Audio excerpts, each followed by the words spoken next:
Like Aaron said, it's hot and it's sticking around for a few days. If you're sweating, you're not alone. Thank you for joining us today. I'm Hannah Kim. I'm Brian Jackson. With these blazing weather conditions, firefighters are standing by for anything that sparks.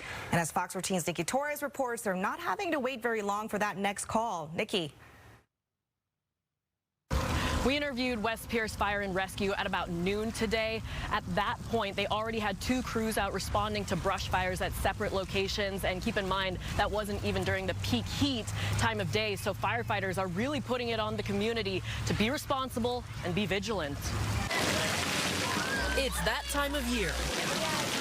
Splash pads are filled with families looking to cool off. Parents are buying from the local ice cream truck. And Mom is reapplying the SPF. A lot of sunscreen? Yes. Drinking a lot of water? Yeah. Even as we stay hydrated, the local brush is wildly desiccated. The fires are spreading so much faster. The last few days we've been in the 80s and now we're coming up on the 90s. All of our fuels on the ground and in the trees have dried out, so it's pre-dried. And now we get a small fire and they erupt violently and dramatically. Battalion Chief Lane Blado has been a firefighter for more than 30 years. He says fires that pop up now are more intense than earlier in his career. We did not see this type of intensity in our fires.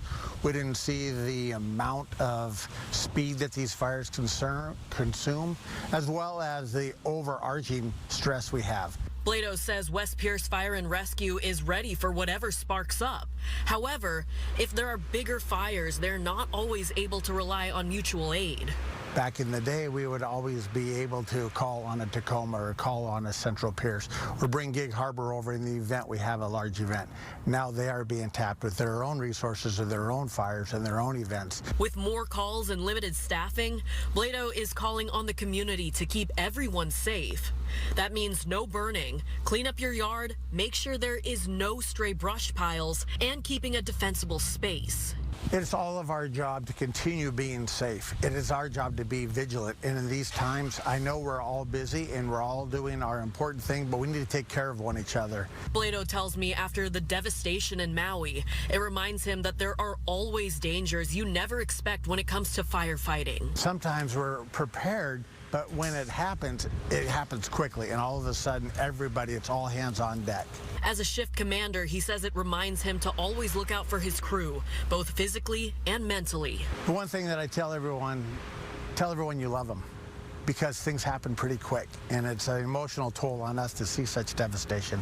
And it is difficult to see that people have lost their belongings, or lost a loved one, or lost a pet. And it's tough on our firefighters to see that. Now here's something to think about. West Pierce Fire and Rescue told me that this year alone they have already responded to 187 calls for brush fires. That is more than all of 2022. The same goes for Puget Sound Fire. They told me that in 2022 they responded to 238 brush fires. This year they have already responded to 271. In Pierce County, I'm Nikki Torres, Fox 13 News.